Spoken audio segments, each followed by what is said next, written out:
I had never listened to the band Lovebites before until about a week ago. I did so in preparation of this new album, Judgment Day, that was now released on February 22nd, 2023. I had only known about this band from seeing other channels do reaction videos, and those reaction videos always did very well. So that got me interested in this band. So in this video, we'll be talking about Judgment Day, the new album, and we'll try to figure out what makes this band so popular. Lovebites is an all-female Japanese power metal band. They formed in 2016. They released 4 full-length albums and 3 EPs. They play very fast-paced power metal. My first impression was they reminded me a lot of a band like Dragon Force. The songs are very melodic. There's a lot of rapid-fire drumming. Their influences are from classic metal bands like Iron Maiden and Pantera, but these band members are all very talented musicians. They come from different musical backgrounds. Most of them have a metal background or a rock background, but there's even one member with an R&B and soul background. So they do have lots of influence coming into this band. The album is 10 songs, about 53 minutes long. Let's talk about it. This new album, it's kind of what you would expect. It's that melodic power metal. Most of the songs are very fast-paced. The drummer just is very able, plays very fast. And on the song, they add in some heavier guitar riffs. One thing I noticed is they still have that power metal sound, but they kind of alternate the songs where one might be more happier, one might be darker. They still add in those heavier influences of thrash metal, death metal, even some black metal. There's some darker parts, but it's all mixed in together in this one package where it comes in all these harmonized songs and just very melodic songs. So that's what we're going to get on this album. So let's talk about the songs. We Are the Resurrection starts off like a typical Lovebites song, has a harmonized guitar intro, but it takes a turn. They play these heavy riffs that remind me of tech death. This is one of the examples where they have this melodic song, but they add in these different influences. They showed off their abilities, and they are not afraid to get heavy. The song is very energetic. It's fast-paced. It's filled with guitar squeals. The song's a mix of brutality, and it has death metal, and has speed metal, and it has power metal, and it's all mixed together into one.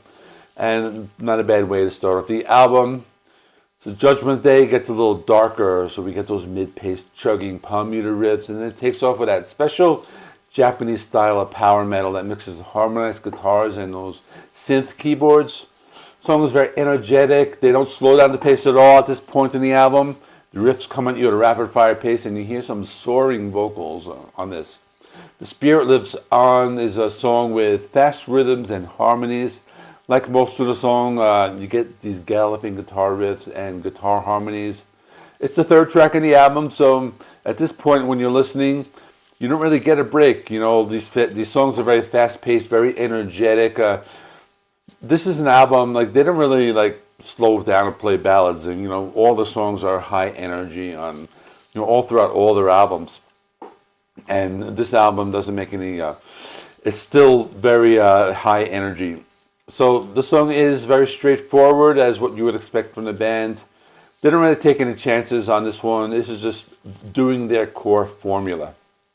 Then the next song, Wicked Witch, what stood out for me on this one was they kind of have these new wave of British heavy metal classic guitar riffs, but still another one of the songs. It's fast-paced melodic power metal with the soaring vocals, what you would expect from this band.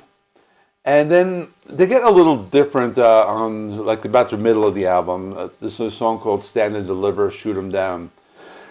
And they're almost paying homage to Motorhead in this one, I noticed. It has that Motorhead style bass intro, some thrashy or speed metal riffing. Has kind of that street vibe, I guess I would call it. A classic heavy metal sound. And this is one of the heavier ones. I would say closer to heavier power metal. I'm thinking of a band like Blind Guardian, but they have those Motorhead-style guitar riffs. And you hear the difference in the guitar solos, a lot more reminiscent of 80s metal and galloping guitars. Victim of Time is more of a traditional power metal song. It's more melodic, it's fast, what you would expect, I guess what the core fans would, would really like from what they expect from this band. And then My Orion has a sound closer to traditional heavy metal. I'd say more like 80s glam metal, or like a female fronted band like Vixen or Lita Ford comes to mind. It's catchy, has a nice beat. It has this arena rock sound. One of the few songs that doesn't move like a million miles an hour. They use more keyboards in the background. Lost in the Garden is more of a traditional Dragon Force style, like power metal song. It has a fast pace, melodic guitar riffs, a galloping rhythm section, and the vocals are more in a power metal style. And then we get to probably the heaviest song on the album, and it's called Dissonance. These guitar riffs are like death metal or even black metal. They do that tremolo picking, there's blast beats. It's all presented as like this black metal, death metal, power metal, kind of hybrid songs. And this is going to please fans if you like those like heavier and darker genres. The tone is darker, the riffs are thrashier, it's heavy, and it's all packaged together with these harmonized guitar parts. So this one really stood out for me. And then the album ends with a song called Soldier Stands Solidarity. This one, I like it. Has like this Iron Maiden style intro, like kind of reminiscent of the 80s period. It has fast gallops. It can be heard throughout the rest of the album. The drumming is very intense. Lots of those hi-hats and cymbals. Lots of harmonized guitar parts. And you hear some like neoclassical like influence. You hear like this like Yngwie Malmsteen kind of like soloing. And just a good song to close out the album. So in conclusion, this album is what you would expect from the band. It's lots of harmonized power metal, lots of melodic songs, but they're not afraid to get heavy. I think in my opinion, I haven't spent a lot of time with this band, but I think these last two albums, they're kind of going like a little heavier direction, I noticed. And I think probably this album and the one that came right before it, I think it was called Electric Pentagram, were probably my favorites. So I don't know, let me know what you think in the comments. I'll give this album an 8 out of 10. I think it's just very good. If you're a Lovebites fan, I think you'll be happy with it. That is all. Like, comment, subscribe. Here's a playlist. 2023 new album reviews. All the new albums that came out this year put together in one playlist if you want to check out some other stuff.